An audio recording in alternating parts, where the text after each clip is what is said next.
Good afternoon, everyone. It's a great pleasure and honor being here today and speak about what's going on in the global economy. And to prepare myself for this speech today, I spent the last three weeks traveling around the world. I was all over the US, all over Asia, now all over Europe. And as a consequence, I got a bit of a cold, so apologies if my voice is a bit coarse or husky. As the title said, there are upsides, there are some downsides about the global economy. And wherever I go, people ask me, what's the state of the global economy? And every time these questions being asked, I remember the story of your former Prime Minister, John Major, who went to the Soviet Union during the late years of the Soviet Union. And at that time, he met with Gorbachev, was still Secretary General of the party in the Soviet Union. He says, Mr. Secretary General, what's the state of the Soviet economy, in brief?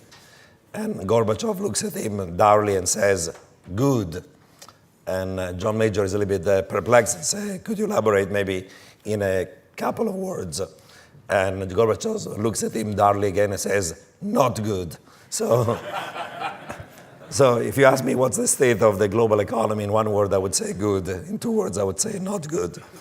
That points out that there are certainly a number of upsides, and I'm going to discuss them today, but also some of the downsides and the negatives. Let me maybe start with what's wrong with the global economy, so to take it out of the way and then speak a little more about the positives and the things can go right.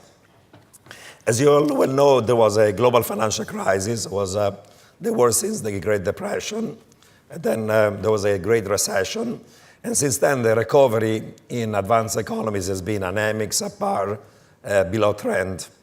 People now talk about a new mediocre, a new abnormal, even of a secular stagnation. Growth has not been very strong.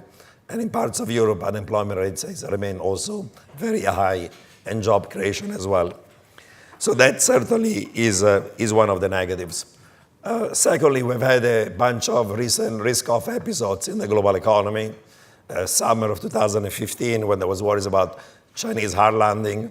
Another episode, January, February of last year, when there were worries not only about China, but also US, the Fed, and about oil markets.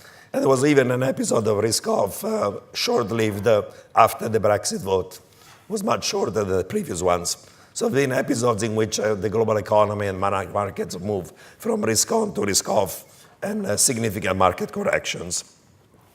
Third negative about the global economy is something having to do with political developments.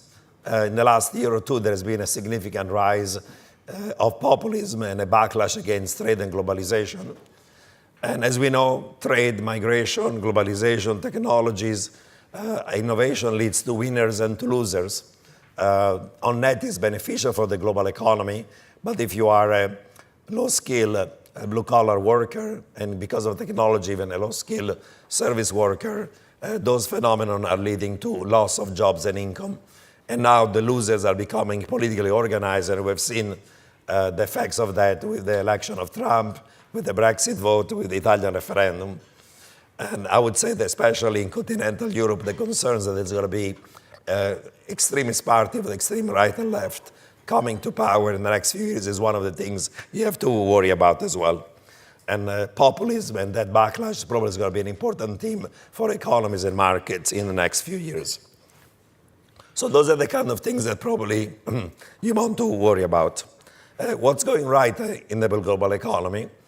First of all, the global recession ended up being only a recession, not Great Depression 2.0, thanks to the policy reaction, monetary, fiscal, credit, and backstopping of banks, financial institutions, and corporate sector. So we had an economic recovery. With this economic recovery, there has been also a significant recovery of asset prices. As you remember, during the global financial crisis, global equities fell by almost 2/3 in the US and globally. And since March of 2009, US equity have gone up by about 250%. European equities have lagged behind, but also in Europe have gone by 150%. So there's been a massive rally in risky asset prices, starting with US and global equities, and also other asset prices. So we've had the recovery of the global economy, however anemic, with a recovery of asset prices. And these episodes of risk-off that we have observed in the last few years have been short-lived. Summer 2015 was about 2 months. January, February of last year was 2 months. And following the Brexit vote, actually, the market correction lasted barely a week. And since then, there has been a recovery of global asset prices. Of course, the reaction of the economy and the market has been driven by the policy action taken by authorities after the crisis and after each one of these risk-off episodes. New rounds of unconventional monetary and stimulus, going to zero policy rates, quantitative easing, credit easing, forward guidance, now negative policy rates. And some of these unconventional monetary policy have side consequences. They become less effective. They might lead to moral hazard. They might be sources of asset and credit bubbles, things that we have to worry about. But certainly backstopping the financial market has led to a recovery of asset prices and of the real economy. The other good news, at least in the short term, is that if you follow the global economy for the last 2 years, we've had this yo-yo of periods of time where there is a global economic expansion, meaning growth is positive and it's also accelerating, and periods of time of a global economic slowdown that is positive growth but decelerating. And the episodes of deceleration of growth have been associated with the risk-off episodes, summer of 2015, earlier last year, and so on. The good news is that if you look at the economic data and the forward-looking indicators, since last summer, there is a beginning of another period of global economic expansion. Economic activity is accelerating in the United States, is accelerating in the Eurozone. I was just in Japan, is accelerating in Japan. In spite of Brexit, economic growth has been still sustained and positive in the United Kingdom. And even emerging markets that had a difficult period of time between 2013 and last year are doing better. I was in China, and growth is stabilizing in China. Countries that had a recession like Brazil or Russia now are recovering, and there's been also a pickup in oil, energy, commodity prices supporting emerging markets. So today we're in a period of time where there is global reflation, the risk of deflation has been reduced, and there is some pickup in global economic growth. And as you know, there is a significant correlation between the behavior of risky assets and return on equities and what's happening in the global economy. Periods of expansions are good for stock markets, while periods of a slowdown, let alone recessions, are negative for risky assets of one sort or another. The other positive, I would argue, is that while, of course, there is plenty of economic, financial, policy, political, and even geopolitical risk, the risk of having another global recession or another global financial crisis is relatively low, over at least an horizon of 12 to 24 months. I always worry about tail risk, and I write a lot about it, but realistically, I don't think there is a risk of a severe global recession anytime soon. Some people believe that because this is an expansion that's lasted already 7, 8 years, and on average you have a recession, US every 8, 9 years, we're going to be close to a time in which this business cycle is going to end, and therefore there's going to be an economic contraction. But the reality is that usually recessions do not occur just because the business cycle dies of a natural death. There is usually a shock, either an external shock like an oil shock like 73, 79, 1990. That's unlikely to happen. A spike in oil prices, if anything. Oil prices are low and may fall lower. You have recessions when you're running an economy overheats, inflation picks up very much, and then you're behind the curve and you have tightened too much. I don't think that's a risk, certainly in Europe or in Japan, and even in the United States, where there is a recovery of growth, inflation is still under control, and there is that the Fed is going to make a policy mistake being behind the curve, and then you have to tighten, you have a recession, is low. And the other situation in which you have, of course, a recession is if you have an asset and credit bubble that gets out of hand and then goes into a bust and a crash, like in a number of episodes in the last few years. It was not just the global financial crisis, it was the internet bubble and bust in 2000, 2001, or the SNL crisis in the late 1980s. Each one of those episodes were associated with US recession and a financial crisis. Now, there is frothiness in a variety of asset prices. And of course, I don't have time now to discuss in detail whether there is frothiness or a bubble in specific real estate markets as opposed to equity markets or credit markets or government bond markets. But I would say that if you follow the situation of the last few years, there's been a period of deleveraging. It was very painful in US, in Europe, now in emerging markets, with a reduction in leverage ratios in different sectors of the economy. There has been now the beginning of releveraging in some parts of the system in some countries, like the corporate sector in the United States. But the realistic assessment would suggest that we are not back to the level of leverage and excesses and risk-taking that we had, say, in 2006, 2007. Maybe if some of these trends are going to continue for the next few years, we're going to reach the point in which we'll have to worry about a severe financial crash, but maybe we're still in the third or fourth inning of that cycle of releveraging as opposed to being in the eighth inning or so on. So those are tail risks. There is frothiness in a number of financial markets, but not to the point that it's going to trigger another crisis. Of course, there are other shocks that may lead to a systemic shock to the global economy. For the last 2 years, people have worried about a hard landing of the Chinese economy. I do believe there are lots of financial vulnerabilities in China, but maybe China is not going to have a soft landing, it's not going to have a hard landing, it's going to have a bumpy landing. So far, so good. And of course, if the Eurozone were to implode or explode, that will have significant contagion. And I'll talk more about Europe and the Eurozone, but I would say that that risk, for the time being, is also contained. So the good news, as I said, is that a number of things are going in the right direction. Now, this reflation that occurred in the global economy, this period of economic expansion, started approximately in the summer of last year. So it was not just related to the election of Donald Trump in the United States, but it's also true that while the global economy started to pick up in the summer and fall of last year, there has been some acceleration of economic activity and also financial market optimism after the Trump election. Now, of course, as you know, that election has led to an improvement of animal spirits in the United States among the corporate sector, the business sector, even consumer confidence. Investors are optimistic that these policies are going to lead to stronger economic growth. Equity market rose about 10% since that election. And expectations are that the fiscal stimulus, increasing infrastructure spending, reduction in corporate and income taxes, and deregulation are going to lead to stronger economic growth, and that will be positive for the global economy, for the US economy, and for financial markets. My own assessment of the state of the US economy is as follows. I think that probably financial markets are, on one side right now, overestimating the positives about those policies that are going to be implemented by the Trump administration, and they are downplaying for the time being and are underestimating some of the negative impacts of some of those policies. Why I think that maybe markets are overestimating the positives? For two reasons. Reason number one, Donald Trump is going to achieve much less in terms of his own policies than its aims are. We saw the healthcare plan and the reform has failed. But take, for example, a specific case is important for financial markets, corporate tax reform.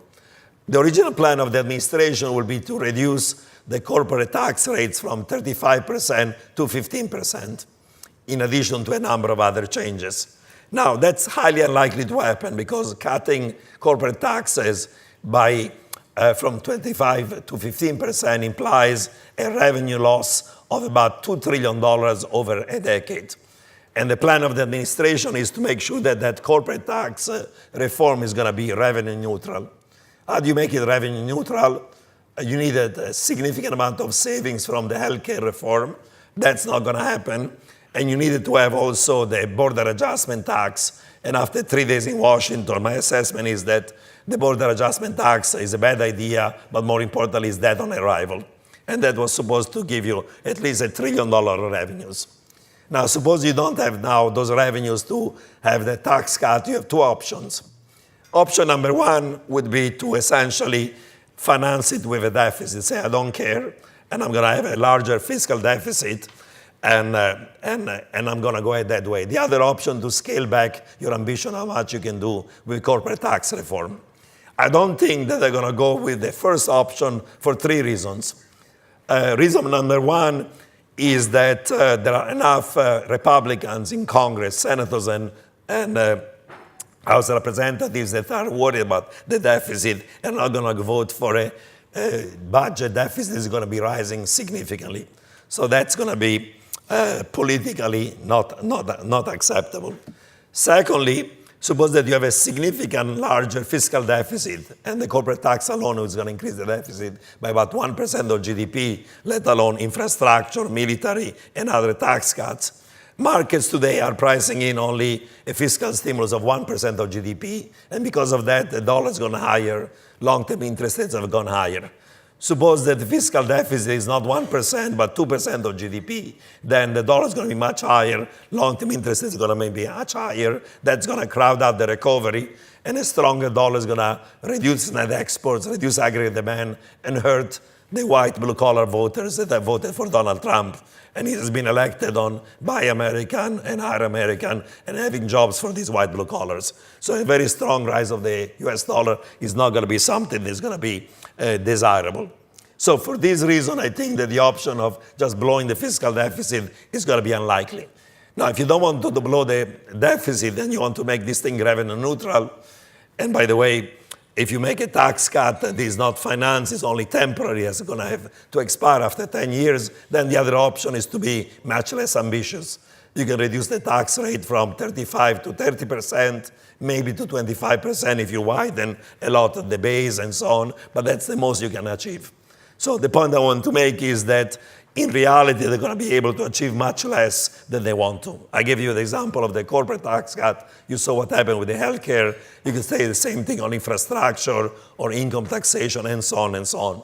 So I think that the markets are expecting too much in terms of what this administration can achieve. Second point, most estimates that economists do of what potential growth is that potential growth in the US economy is something between 1.75 and 2%. And it's going to be this low because the demographic factors are not going in your favor. Aging of population, migration restrictions, low rates of labor force participation rate. And for a number of reasons, productivity growth has been very low, less than 1%. That's abnormal. But even if they were to go back to historical norms of 1.5%, with the labor growth, you get at maximum 2% growth in the US economy. Second point, most economy would suggest that the kind of tax reform and even deregulation that are going to be implemented are going to have a very limited impact on potential growth, maybe 20, 30 basis points, given that these reforms are going to be limited in size and their impact on potential growth is going to be small as well. So Trump says we're going to be growing 3%, 4%, even higher, but I would say that most economists would suggest that if he's going to be able to increase potential growth from 2% to 2.3%, he's going to be quite lucky. And therefore, I think that markets are overestimating the impact of these policies on economic growth and therefore on earnings growth and on financial markets. So on the positive side, I would say the policies are going to be more limited and the impact on growth is going to be more modest. Secondly, there is a number of economic policies of the Trump administration that might have, over time, after this honeymoon effect has gone away, a negative impact on the economy and on financial markets. First of all, there's a risk that this fiscal stimulus is going to be excessive, closer to 2% of GDP rather than 1% of GDP. If that were to happen, financial markets that already have the strong dollar and high long rates because of expectation of a 1% stimulus are going to imply higher long-term interest rates, and that's going to crowd out investment in the capital sector, capex, and real estate. But more important, it's going to lead to a significant further appreciation of the US dollar. It's going to crowd out growth and hurt him also politically with his own voter base. Secondly, the US economy is close to full employment. And therefore, if the fiscal stimulus were to be excessive in an economy close to full employment, the Fed will react. Even a dovish Fed, like the Janet Yellen Fed, will have to react to this excessive fiscal stimulus by tightening sooner, more, and higher than otherwise. And therefore, that combination of a policy stimulus on the fiscal side and tighter money is going to push long rates even higher and the dollar even higher, crowding out part of that recovery and causing political problems. So I think there is, first of all, a risk of a wrong policy mix in terms of excessive stimulus and then tight monetary policy. Secondly, we know that this administration is quite protectionist, And he has said the two important goals is Buy American and Hire American. And if this protectionist tendency were to materialize, and there's a bunch of caveats to be done on that side, the risk, of course, is of trade protection leading to trade wars. I was in China a week after the election, and I spoke with a senior government official in China, and I said, don't you worry that the US is going to brand you as a currency manipulator or slap tariff against you or do so and so and so and so. And his answer was, well, if that happens, nothing prevents us tomorrow from telling our airlines to buy only Airbus and not Boeing. Nothing prevents us from telling our importing companies to buy soybean from Brazil and Argentina rather than the United States.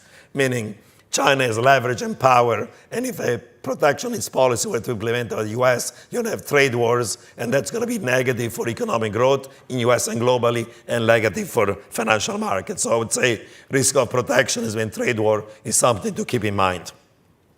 Third point about the negatives.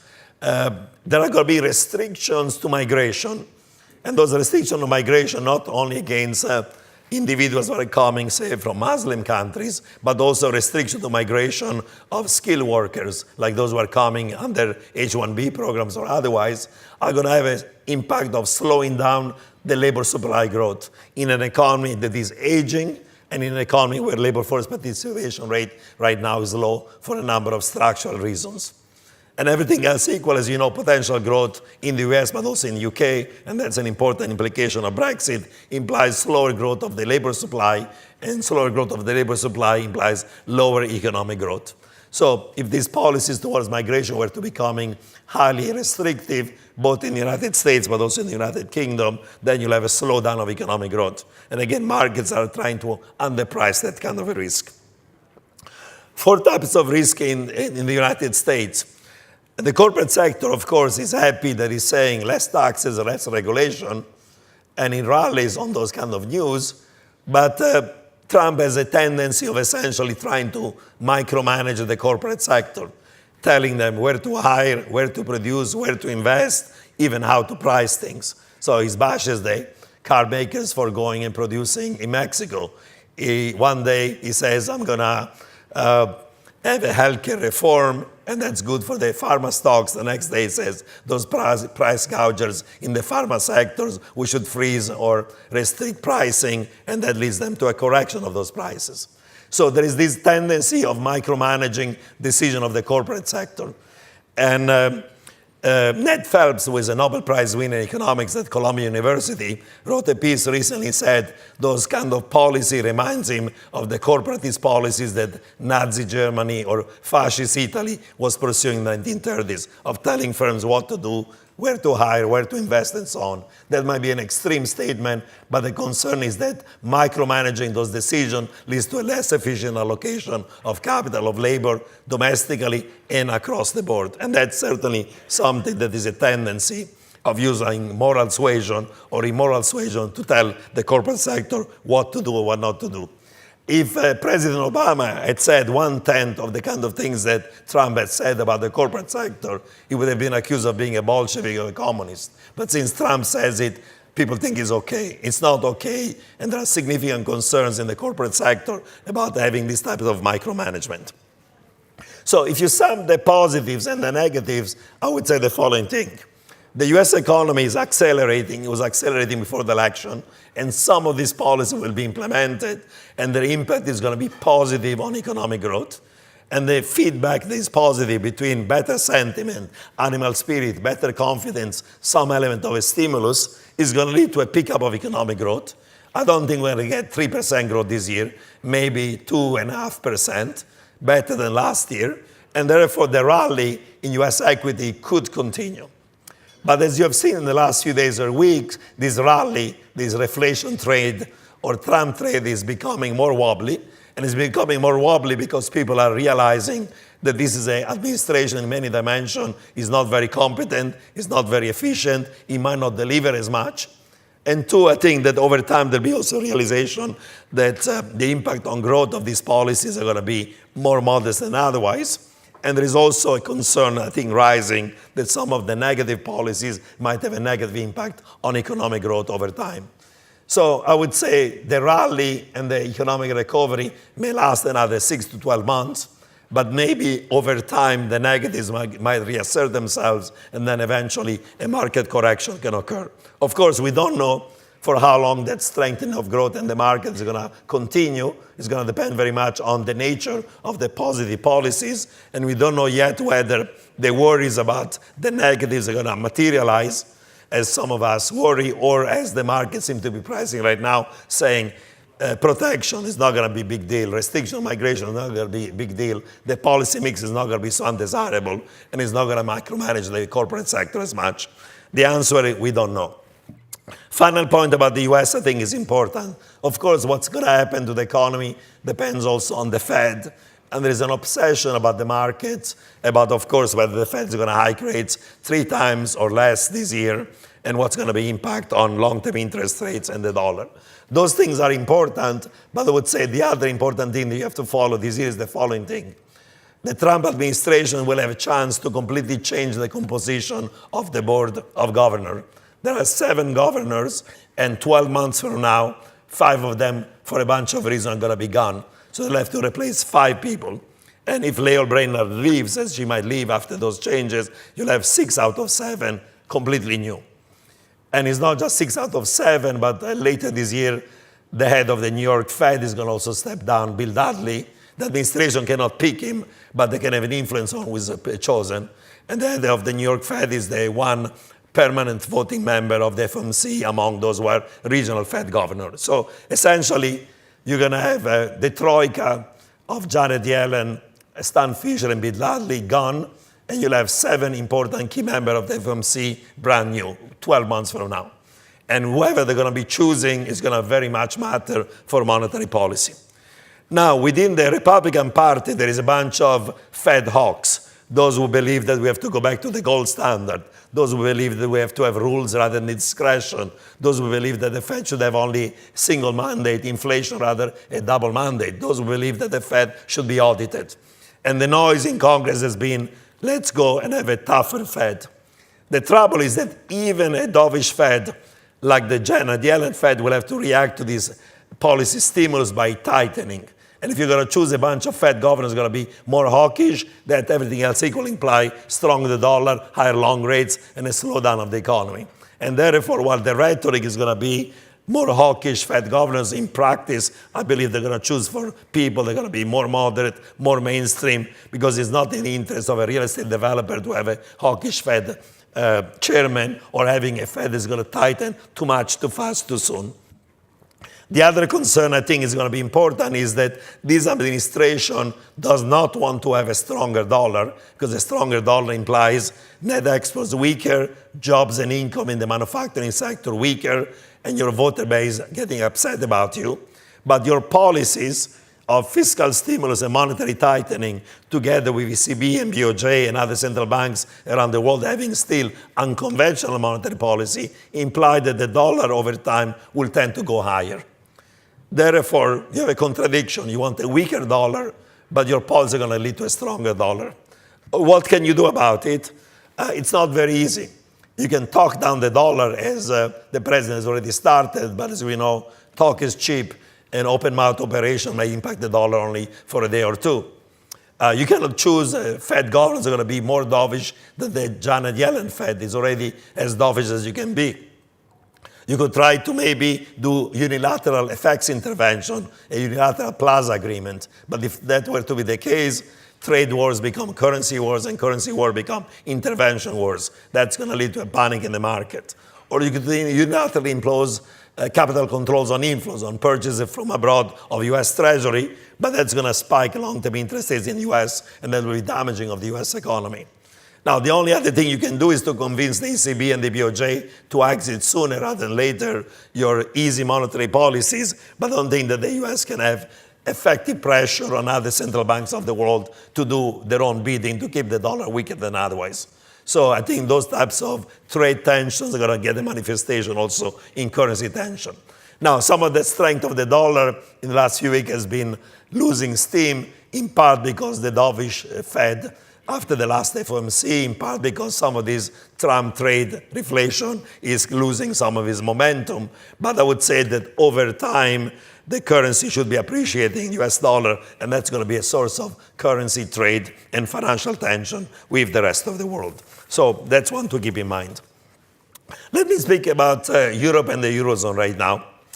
There are a bunch of actually good news about the Eurozone, because as we know, Europe and Eurozone for the last few years has been in a period of worries about financial crisis, about recession, double dip or triple dip, political tensions, deflation, and you name it, even risk of a disintegration of the Eurozone. Economic activity in the Eurozone right now is picking up. Last year, actually, economic growth in Europe and Eurozone was stronger than the United States for the first time in a number of years. And even this year, economic growth in the Eurozone and Europe is going to be quite strong. Thanks, of course, to a combination of things. Very aggressive monetary easing by the ECB and other central banks, less fiscal drag as there is less fiscal austerity. And in some countries, structural reforms are leading to some increase in business sentiment and economic growth. So overall, the economy is improving. The risk of outright deflation in the Eurozone has been diminished, and there is even a pickup of headline inflation. And while there are also a number of political risks in the Eurozone, we've had election in the Netherlands, there'll be election in France, elections in Germany this year, and there's been a lot of noise in the markets about the risk of suddenly a bunch of populist extremists coming to power. I would say that most likely in a baseline, we saw the results of the Dutch election. Most likely Le Pen is not going to win the French election. And whether in Germany you're going to have a center-right or a center-left coalition or a grand coalition, probably the power of this anti-Euro party, if this is going to be relatively limited. So those are the good news. Markets are, of course, worrying about this electoral risk in Europe and the Eurozone, but so far are going to be contained. Now, one caveat is the following one. Who is the weakest link in the Eurozone today? It's not Greece that is going to be backstop and a deal is going to be reached, and we're not going to have a default and exit anytime soon. It's not Portugal. It's not even France, where probably Le Pen is not going to win. Probably the weak link in the Eurozone today is Italy, a country that is, of course, too big to fail, but also too big to be saved. Reforms are not occurring, and some of them are going to be reversed. Potential growth is close to zero. The debt level is 130% of GDP. And whether there's going to be this extremist populist party or anti-Euro coming to power next year, or you're going to have a coalition of the traditional parties, not much reform is going to occur. Of course, if the five-star movements were to come to power next year, the risk is there is going to be a panic. There might be a referendum on the euro. There may be a run on Italian banks, on the Italian debt, and that could be the beginning of end of the Eurozone. That's a risk to keep in mind. And certainly, Italy, as I was pointing out, is too big to fail, but too big to be saved, because Greece was a 200 billion euro public debt problem. Italy is a 2 trillion public debt problem. There is no Troika program can backstop Italy if Italy is going in the wrong direction. So I would say in the next year or so, the country to monitor as a potential systemic risk for the Eurozone and for the European economy is certainly the case of Italy. It may go in the right direction, but the risk is going to go in the wrong direction. More broadly, I would say that the Eurozone right now and the European Union is facing something of an existential crisis. After Brexit, there has been a concern the European integration is not going to continue, and maybe a process of disintegration might be starting. In the last few years, of course, as we've seen, the Eurozone has had a series of crises, countries in trouble, Greece, Italy, Spain, Portugal, and other ones. And while the conditions have currently stabilized, there is eventually things go really wrong in Greece or in Italy, in Portugal, and eventually the beginning of disintegration of a Eurozone is a risk that you cannot underestimate. And therefore, I would say that's something worth keeping in mind. Now, if you think about the political scenarios for Europe or the Eurozone for the next few years, there are three scenarios that you have to keep in mind. One scenario is, of course, the one in which the populists of the extreme right or left come in power in the next 12 to 24 months. If that were to materialize, that's the beginning of the end of Europe and the Eurozone. Meaning, if Le Pen wins in France, if Cinque Stelle wins in Italy in a referendum, that's the beginning of the end. In my view, those risks for the time being are contained. The second scenario, of course, is the one in which moderate forces that are pro-European come to power. Netherlands, in France, in Germany, even in Italy, and so on. So eventually, after this electoral cycle, there'll be greater integration. As we know, the Eurozone is an incomplete monetary union. In order to be successful, you need a monetary union, a banking union, a fiscal union, a capital markets union, and eventually also a political union. Because if you're going to give up national sovereignty on economic, fiscal, banking affairs to the center, there's an issue of democratic deficit, and you have to do it by having a political union. So some people hope that after this electoral cycle, however gradually, there'll be more integration, more resharing, more fiscal union, more solidarity. And therefore, this model through this unstable disequilibrium is going to go in the positive direction. Now, there is, however, in my view, a third scenario, in my view, is more likely than the populist one or the one that is in which everything is going right. It's possible that while populist parties do not come to power right away and wreck the Eurozone, they become politically successful enough that this populist backlash against free trade, migration, globalization, Europe, and so on, remains a severe constraint to doing more economic reforms. For example, suppose that in France, Le Pen doesn't win, but she gets more than 40% of the vote in the second round. And therefore, the signal is she's not won this time, she might win 5 years from now, when she becomes more of an establishment figure. And suppose that Macron maybe wins, but doesn't have a majority in the French parliament because he doesn't have a real strong new party.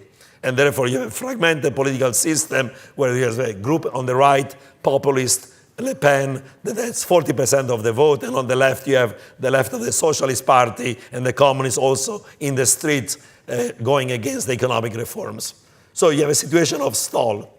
Or suppose that in Italy, Cinque Stelle is either in power, is not in power, but influential enough, you don't do reform. Same story in other parts of Europe.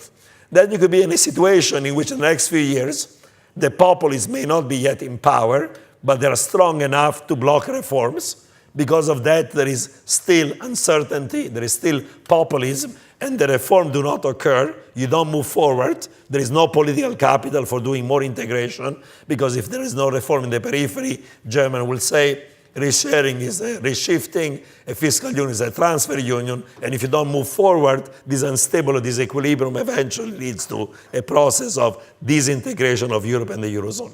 So even if things go right this year politically, I would say the risk that over time you get a situation that leads more disintegration or integration, a risk that you have to keep in mind. And that's something that I think it's important. You don't need to have the populists in power this year for having the process of integration being stalled because of that. And I would not underestimate this risk of populism. Think of it this way. Among advanced economies, United States and the United Kingdom did better than continental Europe and the Eurozone. Growth has been around 2.5%. Unemployment has fallen from 10% below 5%. Job creation has been robust. And there's been some real wage and real income growth. Not exceptional, but okay. In spite of that, in the US, they voted, the disaffected people, for Donald Trump. In the United Kingdom, because of worries about what? A bunch of Polish plumbers, you have voted for Brexit. And this is among the countries that have done better economically among the Western countries, United States and in the UK. In the Eurozone, growth in the last few years has been barely 1%, double dip, triple dip recession. Unemployment is averaging 10% for the Eurozone, 14% in Italy, 25% in Spain or Greece, and among young people, unemployment rate of 30%. Job creation anemic, real wages stagnant, and a sense of economic malaise.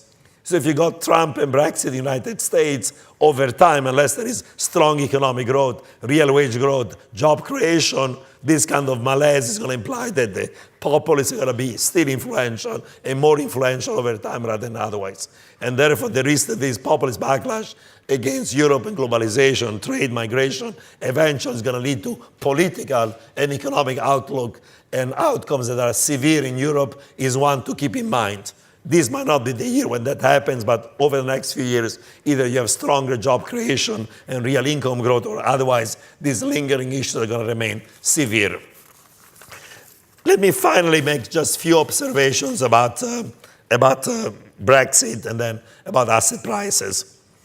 It's clear that over time, the Brexit decision is going to be negative for the UK economy, even if prediction of a recession following the Brexit vote turn out to be wrong.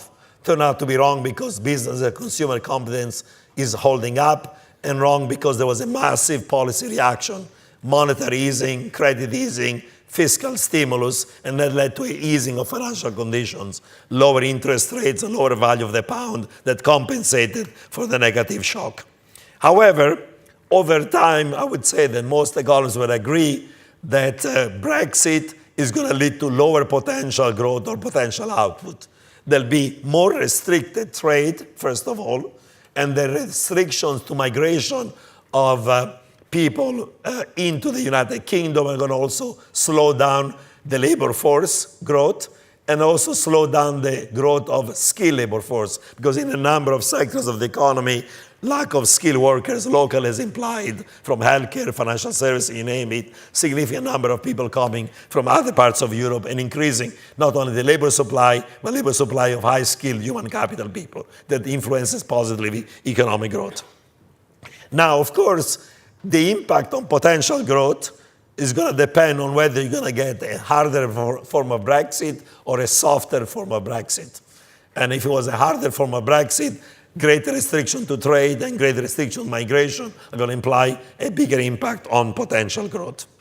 And I would say that while, of course, the beginning of those negotiations is now, given the decision made yesterday on Article 50, the attitude of the UK government suggests that there may be a greater amount of harder Brexit rather than otherwise. Why do I say so?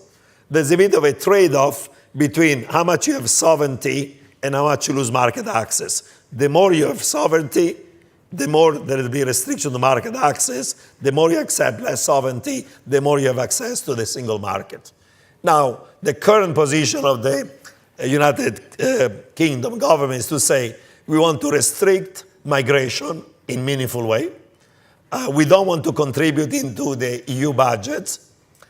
We want not to have the European Court of Justice tell us what to do and having other forms of restriction to our sovereignty. We want to regain control on regulation and supervision in a number of other aspects of the economy, including financial regulation. And we want to have bilateral trade agreements with the rest of the world. So not only we're not going to have access to the single market, we're not also going to be member of the custom union, okay? So you have at least 5 elements that suggest more sovereignty, more doing what you want, but everything else equal, the more you ask of those, the more you'll have less access to the single market. And of course, there is not going to be any financial passporting and restriction to financial intermediation. Now, that might be just the start of a negotiation, and maybe if the economy weakens, maybe if the seat in the corporate sector lobbies the government in the right direction, maybe there is going to be an agreement that's going to be of a softer form of Brexit rather than a harder form of Brexit. But the starting point, of course, is one in which hard Brexit is more likely than a soft Brexit. And if that were to happen, I would say the economic impact might be more significant over time. Paradoxically, I would say if the beginning of negotiations are bumpy, and if the economy is going to slow down as the rise in inflation with low wage growth is going to imply a slowdown of consumption growth, and then certainly is going to lead to less business confidence, that slowdown of economic growth might lead the Brits to realize there are costs to Brexit and therefore take a negotiating position that is more moderate rather than more radical. But we'll have to see. Final point about Brexit, I think, is worth keeping in mind. As you're aware, exiting the European Union may also lead to a breakup of the United Kingdom. There are scenarios in which there'll be another referendum in Scotland, and that's going to lead to independence. There are scenarios in which Northern Ireland is going to have a vote and a referendum and decide to unite itself with Ireland. And those are risks that actually should not be underestimated. I'm not an expert, but I would say something to keep in mind. A final observation I'll make about the picture that gave you an impact on asset prices, equity, fixed income, currencies, and so on. I don't have too much time, but I'll make some observation. First of all, we are in a period of time where there has been, since 2009, this global bull market globally. This bull market globally has been stronger in the United States than in Europe, but for the time being is continuing. And as long as more positive scenarios about economic growth and activity were to materialize, there is a potential for that bull market to continuing.